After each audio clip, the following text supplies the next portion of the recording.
বাংলাদেশের তরফ থেকে যে বিষয়গুলোকে অমীমাংসিত বলা হয়, পাকিস্তান সেগুলোকে দুবার মীমাংসা হয়ে গেছে এমনটা আজকে বলার চেষ্টা করছে এবং বলা হচ্ছে যে এগুলো নিয়ে আলোচনা চলবে।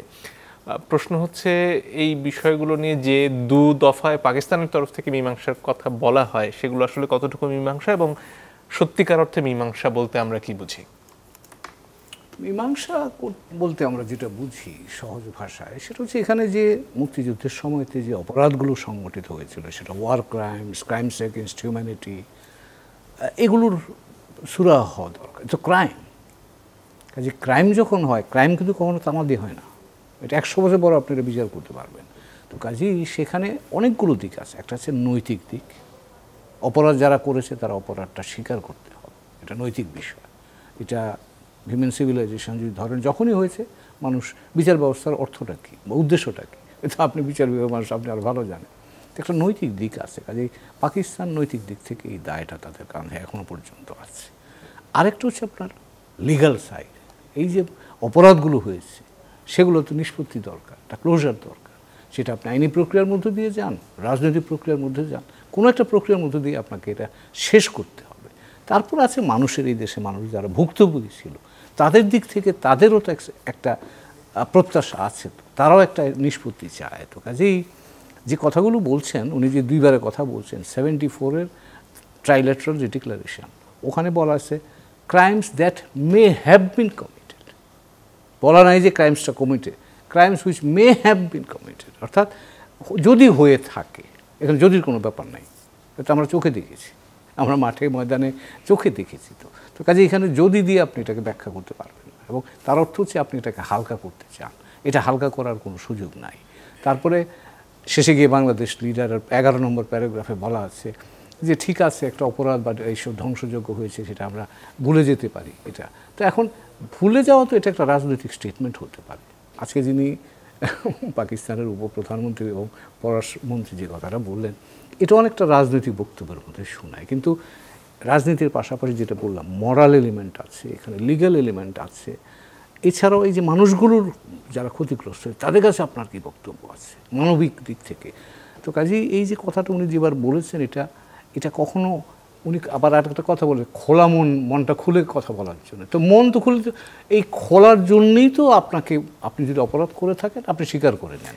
কিন্তু বাংলাদেশ সরকার যখন একটা ত্রিপক্ষীয় চুক্তিতে এই ধরনের একটা মন্তব্য রেখে দেয় যে যদি হয়ে থাকে, ওইটা পাকিস্তানিরা বলেছে, পাকিস্তান সেটা তো চুক্তির মধ্যে সেটা একটা লাইন আছে। পাকিস্তানের তৎকালীন পাকিস্তানের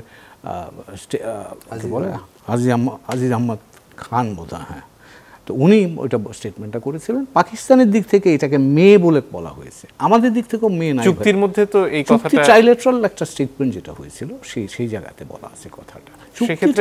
সেক্ষেত্রে বাংলাদেশ সরকারের, ওই সময় সরকারের দায় কতটুকু এই চুক্তি বা ওই সময় পাকিস্তানের কাছ থেকে বিদায় আদায়, মানে বিচারটা আদায় করে নেয়?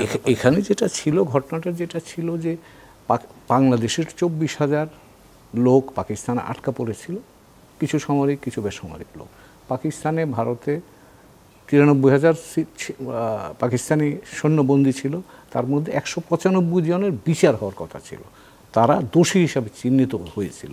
সেই প্রেক্ষাপটে এই এক্সচেঞ্জের কনটেক্সটেই এই 9-10 এপ্রিল 1974 সালে এই জিনিসটা ওখানে দিল্লিতে ডিক্লারেশনটা হয়েছিল।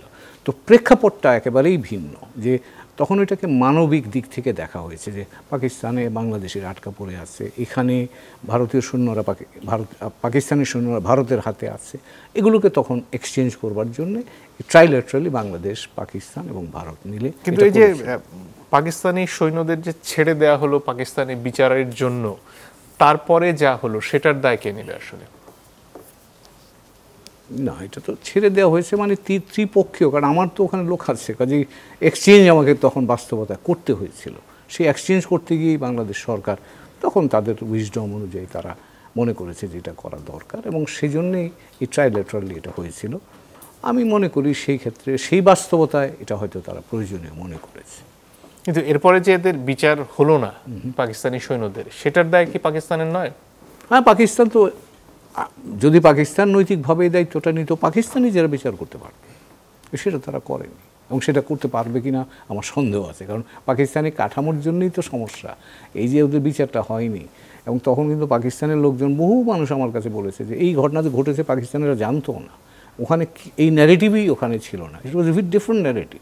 তো কাজেই পাকিস্তানের শাসন কাঠামোটা এমনভাবে তৈরি যে কাঠামোর কারণে তখনও তারা এটা রাজনৈতিকভাবে তারা গ্রহণ করতে পারেনি, নৈতিকভাবে সেটা স্বীকার করেনি, বিচার তো করার বিষয়টা পরে আসবে, এবং সেটা কিন্তু এখনও অপেক্ষমানই আছে আপনি বলতে পারেন। সেই কারণেই আজকে যে কথাটা শুনলাম সে কথাটা শুনতে হচ্ছে।